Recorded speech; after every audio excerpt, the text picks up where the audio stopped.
Y'all want to talk about JoAnn's.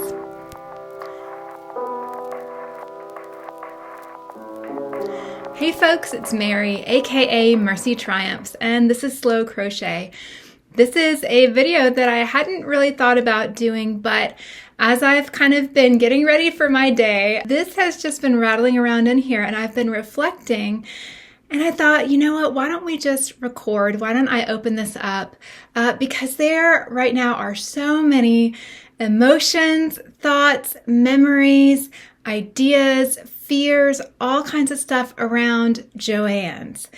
And I thought I could just film a little video of me maybe doing some sit and crochet, but just sharing my experiences with the JoAnn's company and thinking about where we are in time and what the company has meant to me and kind of process myself. And then I thought y'all probably need to process some of this too, because for those of you who are in the States for whom JoAnn Fabrics has been a part of your life, the fact that the company has gone into its second bankruptcy, and I just learned today that they're closing over 500 stores in the nation, that's a big deal. And so I wanted to kind of create some space for us to connect with each other and share our hearts almost in a grieving way.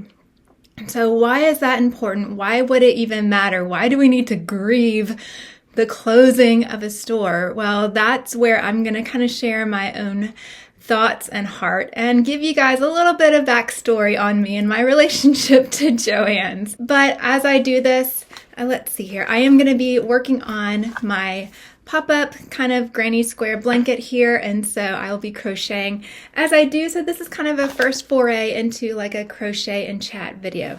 So if you hear a little rustling, that's my scissors and yarn needle, that kind of thing. Okay, so JoAnn's. I first learned of JoAnn's, actually my first memory was of one of my older cousins talking about the store. And at the time where my family lived, they were just putting in a JoAnn's. And so this was kind of exciting thing. I really first encountered JoAnn's when I was around 10 or 11, and I started getting really into wanting to learn to sew my own clothes. Now, at the time, my papaw, my mother's father, had a whole drawer full of patterns from the 1960s and 70s, things that my mother and my aunts had worked with. And so I was over there visiting with him. He showed me this whole big pattern drawer, and I brought out quite a few patterns and I took them home, and my mother was going to help teach me how to sew. And so my first real memory that I have of JoAnn's is being 11 years old and going into the JoAnn's store and looking at that great big wall of quilter's cotton and picking out some fabrics to make a pair of cotton bell-bottom pants with an elastic waistband and making a puff sleeve shirt. It had a drawstring, like a peasant top around the neckline. So that experience, I could still tell you that the top was made out of a hunter green fabric that had a little print of sprigs of, I think, sunflowers on it. Actually, hold on just 1 minute. Let me see if I still have some of that. Squeaky chair. This is that same exact print. I think one of the very first things I made for myself anyways, was made out of this print. It is pure 90s. And I still have this because as I was learning to sew, I also had an American Girl doll, a Felicity doll, an 18-inch doll. And I made so many things for her, and my grandfather ended up making a beautiful cedar chest for me to keep her in.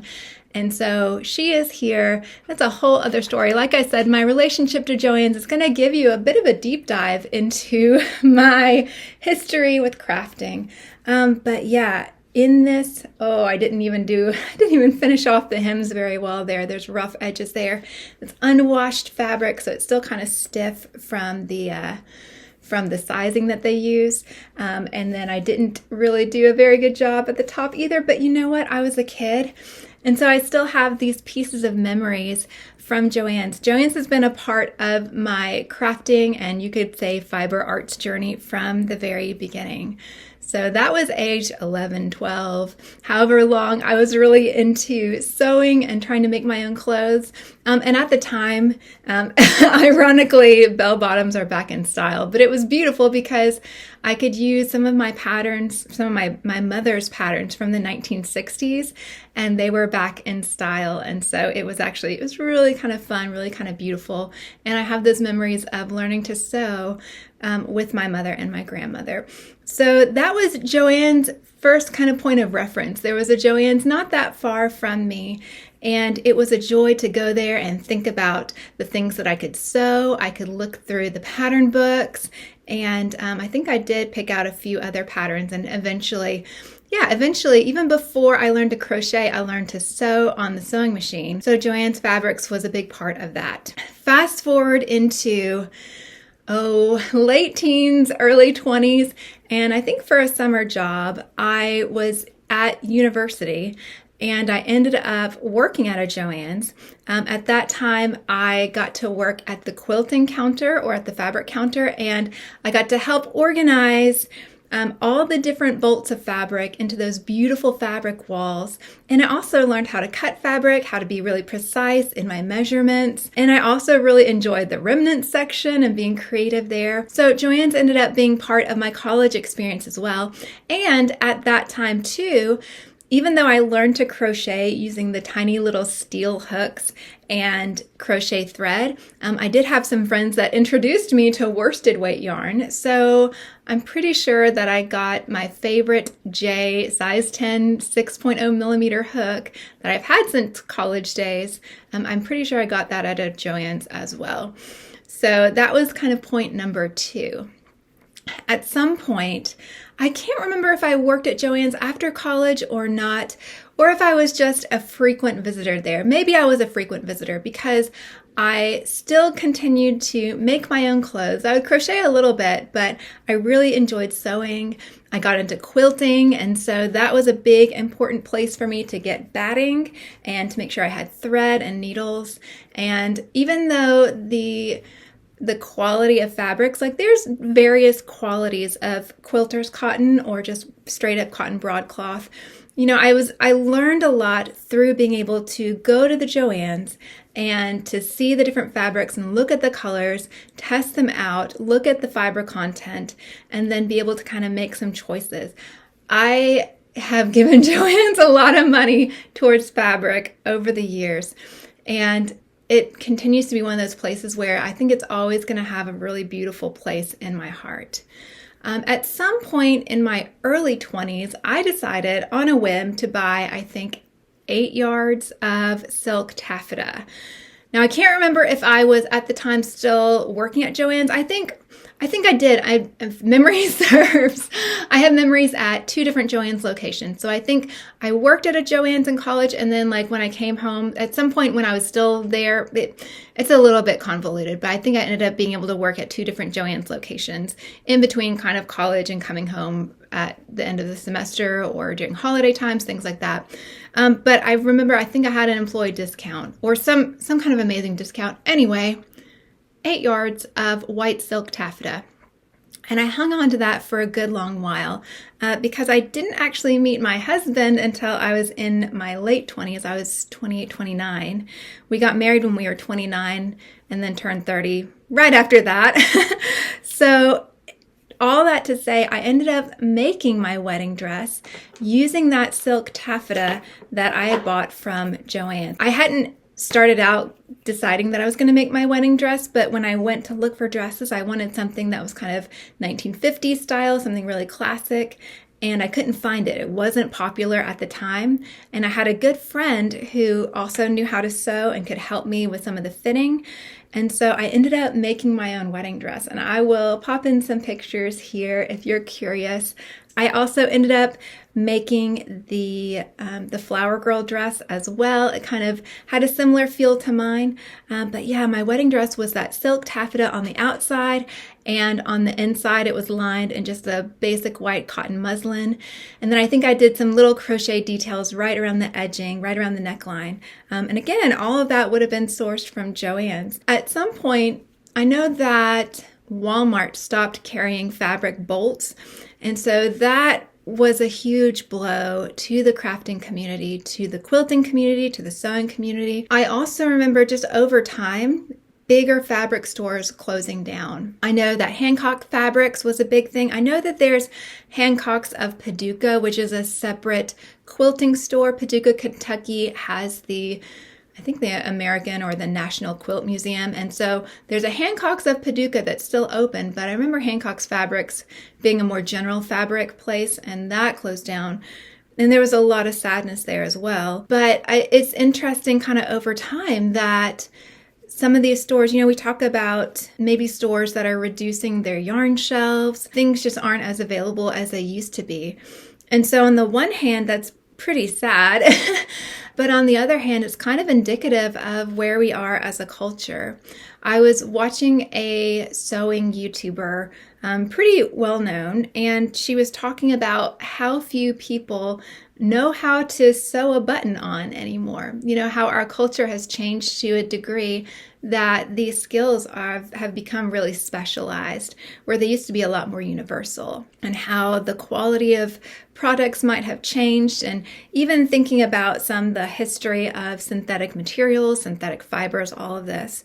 So on the one hand, I can understand that our culture is changing, and so there isn't the same desire or need for places like a JoAnn's as there used to be. It's not going to have the same broad-reaching clientele. And in terms of just going into why they are in the predicament they're in, I'm not a business person. I don't know, but I can tell you just from my own, just one person's experience.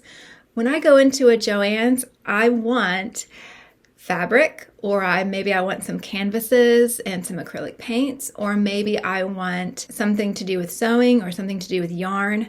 The general craft stuff, maybe there's a broader beading or scrapbooking or something of that nature. There's all these different little niches.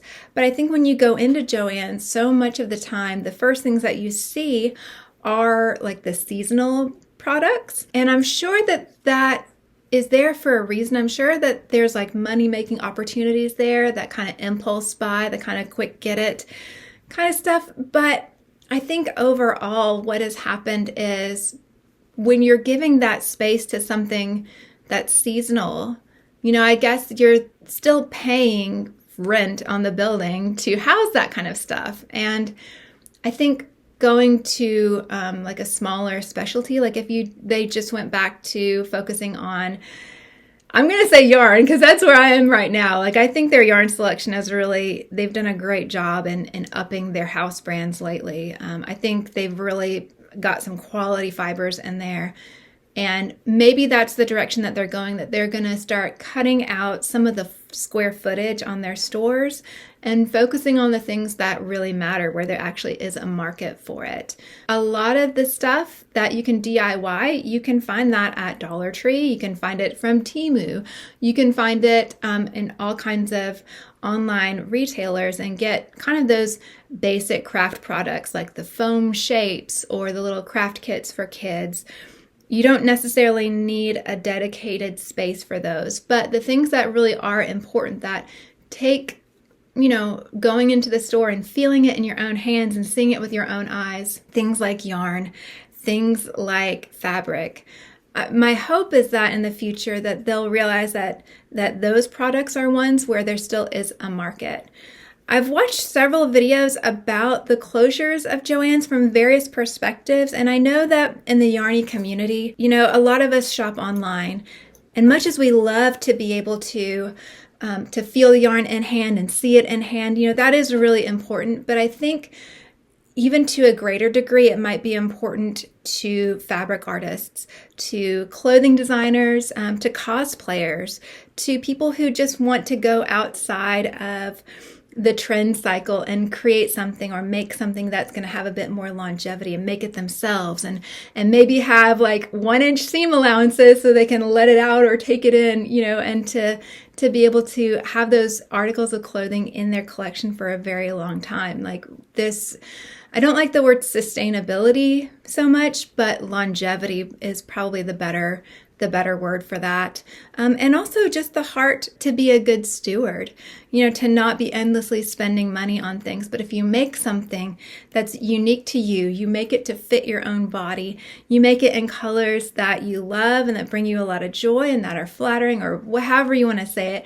Y'all know some of the journey that I've been on in terms of crochet and wanting to make sure that my crochet and the colors actually look good on me. They're not just ones that I love and not just colors that look nice together, but looking to find ways to make sure that those colors work on me.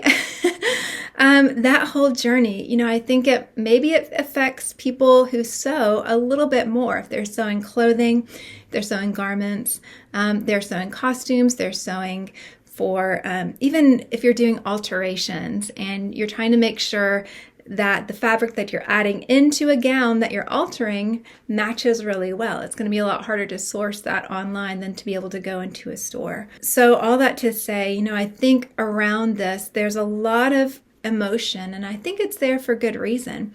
JoAnn's has been part of my life. It's been part of, you could say, my childhood, my teen years. It's been part of my college life. And it's been part of my adulthood. It's been part of even my wedding day, that my wedding dress was sourced with fabric from JoAnn's. And even now, I like having JoAnn's nearby. It's a great thing to go and just wander around or to see what's new and to be surrounded by yarn and color and texture and to be inspired. I think by nature, the idea of the store is a wonderful one. It's necessary in our world. And it's really sad. And because we don't know all the details of how it's been managed or why things are the way they are, we hear rumors and we hear little nods, and some people have a bit more business inside information or perspective. But generally, I think it is really sad. We wish that different decisions had been made. Hindsight is 20/20, but even if we were to go back and be in charge, there's so many things that we can't control. We can't control the economy. We can't control the price of labor. We can't control a lot of things in life. But in the midst of all that, JoAnn's as more of a crafting leisure art activity, I think that it is so important for us to create. I think we were made to be creative. And when we create something, we're actually being as close to our original design as you can get. I do believe that we were made by a loving God on purpose and for a purpose. And if you read the first couple of words in Genesis, it says that in the beginning, God created. And then if you believe that we were made in the image of God, then we have to be creative because He is creative. And so there's this sense of, whatever you might believe, there's something really soulful and satisfying and deeply pleasing. There's a difference between being happy and being satisfied and being pleased and settled in your guts, right? There's something so rewarding about creating, about the process of experimenting, of trying. There's something inherently hopeful to it.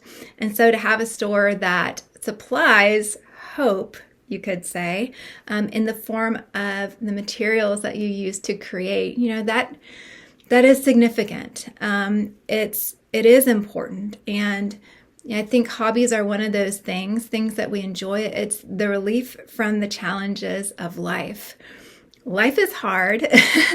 Every stage of life is hard, and no one has it easier than anyone else. We all have our challenges, and to a large degree, you probably wouldn't want to trade lives with anyone else because you don't actually know what's going behind the smiles, behind the walls without the camera on. We on social media, and YouTube is social media, we do a pretty good job of keeping it just to the straight and narrow and showing what we want to show. Those of us who are drawn to fiber crafts, to crochet, to knitting, to sewing, to anything like that, we are drawn to it because there's a joy and there's a relief. There's even a form of escape, right? As the beautiful late great J.R.R. Tolkien said, and I'm botching this quote, I'm paraphrasing it entirely, but escapism is not a bad thing because it's meant for those who are in prison.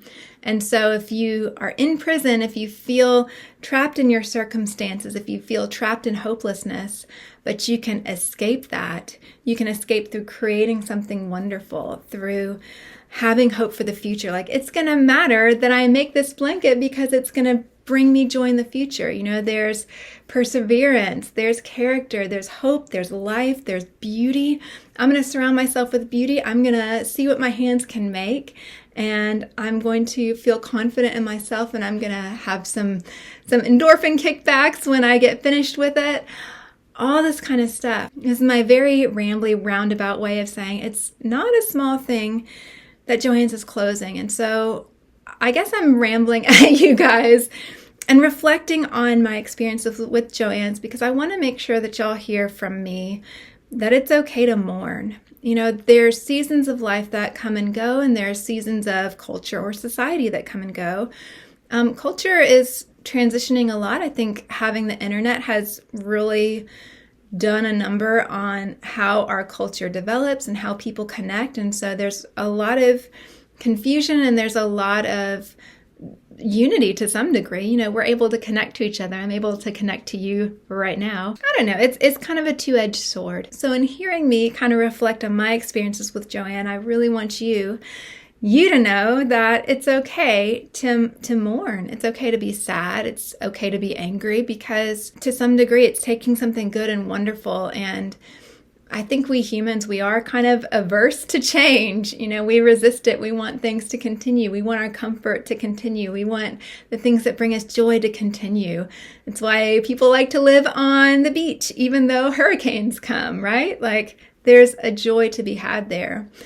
So you have my permission to mourn and to process. You know, you have my permission to be angry, and not that you need my permission, but I guess maybe this is my mother's heart just saying, hey, like, it's okay to feel what you're feeling, because this is hard.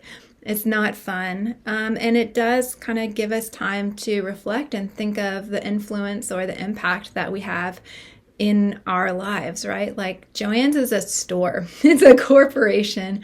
But it's been there for a long time, and it has been an important part of a lot of people's lives. So I guess my question to you is, how are you feeling about this whole JoAnn's closing second round of bankruptcy, closing 500 plus locations? You know, are you affected by it? Is it something that you're upset about? Do you need to vent? Because venting is fine. I'm not going to judge you. Like, y'all might not believe this, but I can cuss a blue streak. I really can. I am a believer in the fact that certain words exist to express extreme emotion. So feel free to express that extreme emotion, but maybe just use like some little symbols in the comments to keep it okay with like YouTube standards. But y'all know what I mean. Like, it's okay to feel really upset. It's okay, because this is a meaningful thing. It's meant a lot in our lives. So yeah, those are my thoughts. Those are my experiences. I think we're all going to be okay. But I think it's okay that it's sad, and it's okay to even feel a little afraid. I don't actually want to live in kind of a scarcity mentality. I don't want to be afraid of the future, or afraid that I'm not going to have what I need or what I want when I need it or want it. Like, I actually want to live from a different place there of trust and confidence that I was made by someone who loves me and is able to turn all things together for good. And so that's where I'm going to kind of plant myself. But in the meantime, I'm also going to feel my feelings and not be ashamed of them, and not try to bottle them up, and not go dark and gloomy about it. And oh, isn't that just the way of the world? There is going to be hope. There's going to be new things rising up. And I think that as a creative community, I think we have this incredible ability to even take pain or adversity or challenges and find new ways to overcome. So I'm excited about that, just seeing kind of what will happen next. So y'all, hang on to your seatbelts, or buckle your seatbelts, or hang on to your hats, or pick your analogy. We're in this together. So yeah, do let me know your thoughts. Thank you so much for hanging out with me today. I have crocheted 4 of the edges on my little blanket squares here. And yeah, I appreciate y'all. Thanks for listening to me talk about some things that were not crochet. I hope you were amused by some of my stories of my history with JoAnn's. I would love to hear some of yours. What is your first memory with JoAnn's? Are you upset? Is it really sad? Are you actually pretty fine because the JoAnn's closest to you was so far away that it's not even a thing for you? I would love to know your thoughts and your heart down in the comments below. Thank you so much to all of my subscribers. Thank you to those who comment, those who hang out with me in the comment section, those who like the video or in any way support or encourage me in this channel and this YouTube adventure. And if for whatever reason I'm not your cup of tea, thank you so much for listening this long. Y'all, the Southern accent comes out when I'm feeling really, really comfortable. So maybe that's indicative of the deep places we're going to today, right? Never mind. If for whatever reason I'm not your cup of tea, thank you so much for listening this long. I do appreciate you, and I do hope I'll see you again soon, but maybe not at JoAnn's. Bye.